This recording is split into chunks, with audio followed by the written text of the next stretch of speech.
Good morning. This morning I'm good morning. Excuse me, I apologize. This morning I'm starting a series of very short videos dealing with the Fourth Amendment and covering the Fourth Amendment.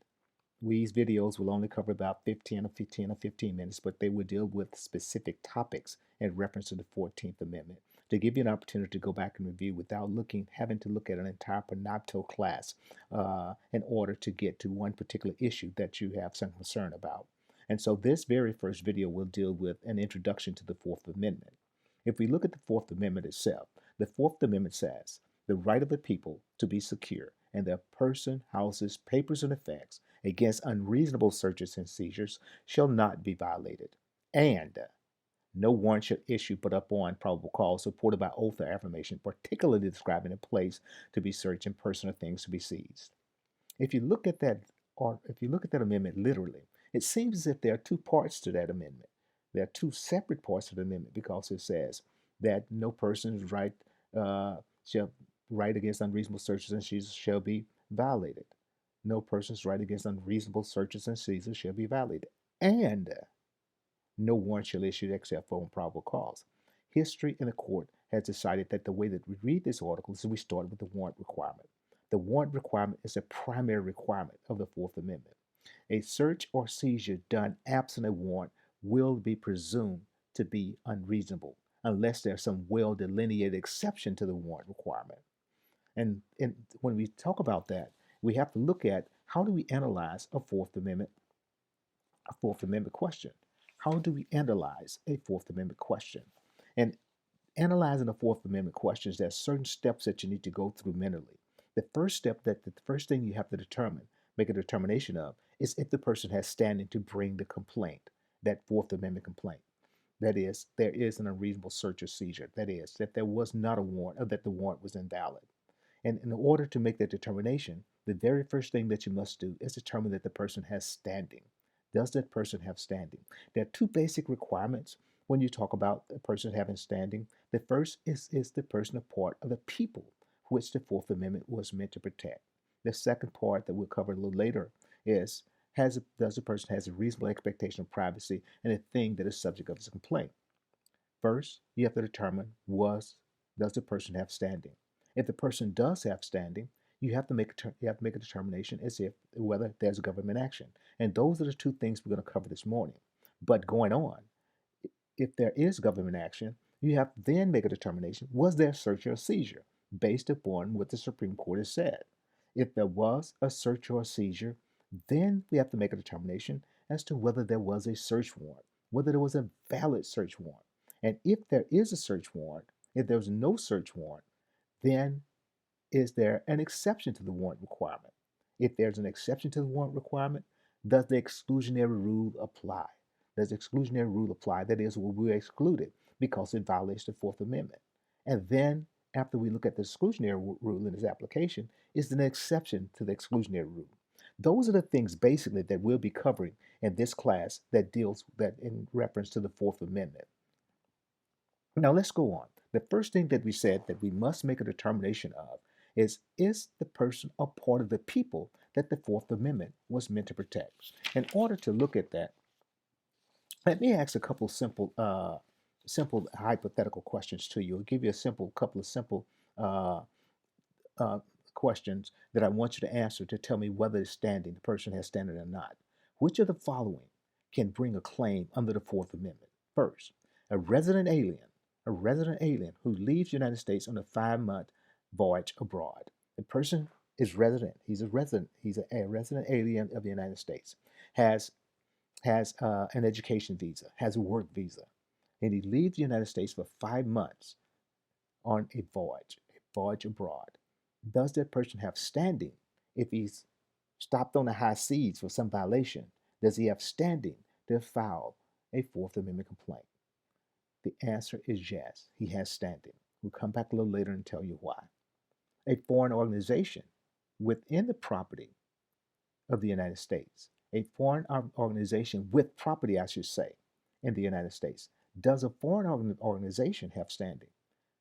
You're correct. The answer is yes. Foreign organization with property in the United States does have standing. A foreign citizen tried in a United States tribunal outside of the United States. The answer may vary. The answer may vary. And the person would generally have no standing if there's neither de jure jurisdiction or de facto jurisdiction in that particular place where the trial takes place. Resident alien who had been designated an enemy combatant and who was detained at the United States Naval Station in Guantanamo. Does that person have standing? Courts have said yes, because the United States has what we call de facto jurisdiction over the naval station in Guantanamo. Now, let's look at what the court says. Let's look at what the court says. Who are these people? Who are the people, the right of the people, who have a right to file this Fourth Amendment action?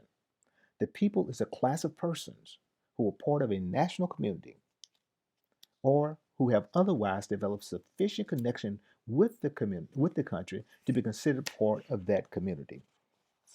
You're going to find that definition in the case of United States versus Vertigo Urquidez. United States versus Vertigo Urquidez.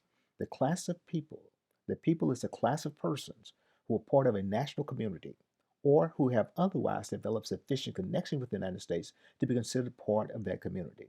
They are citizens or they have developed sufficient or substantial connections, we should say, to be considered part of that community. Now, when we talk about establishing these connections, we're going to look at the totality of the circumstances. What has the person done in order to show that he's a part of the people? Has he built a home here? Does he come here and he does business on a regular basis? Does he do something in order to show that he's part of the people uh, that the amendment was meant to protect? A class of persons who are part of a national community or who have otherwise developed sufficient connection with this country to be considered part of that community. The complainant's presence must be voluntary at the time of the alleged violation. At the time of the alleged violation, the plaintiff must be in the United States voluntarily. Aliens receive, or the connections, I should say, those connections must be voluntary. That that that the time that he alleged that he must presence here must be voluntary. If they're going to invade property, if you go back to Vertigo Urquidez, they brought him here. They brought him here to try him here, but they went back to his property in Mexico and searched his property without a warrant. The question became whether he could make a Fourth Amendment complaint. They said, hold it. His presence here was he was brought here, but the person was legally here. He was legally here. Even though he's involuntarily here, he was legally here. And so if he's legally here or he's voluntarily here, and they want to search his property back in his country, he has to show that he's legally here or voluntarily here, and that he's established those connections as necessary to say that he's part of this national community. Aliens receive constitutional protections when they have come within the territory of the United States and developed substantial societal connections with this country. Foreign citizens without a connection to the United States, tried in a U.S. tribunal outside of the United States, does not have Fourth Amendment privileges. There's no de jure and there's no de facto jurisdiction. Unconvicted, untried enemy combatants who are detained outside of the United States in a United States controlled facility have Fourth Amendment privileges. There's de facto sovereignty. There's de facto sovereignty over that particular facilities.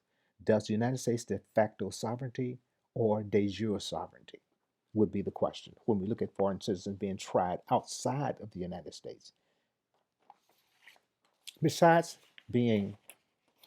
having been a part of that national community, besides being part of the national community or to receive constitutional protections, we said that we must show that there's government action. We must show that there's government action.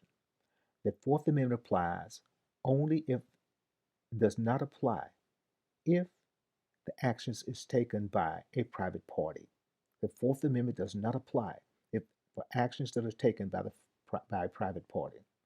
The Fourth Amendment applies only if the private party, in light of all the circumstances of the case, must be regarded as having acted as an instrument or agent of the government.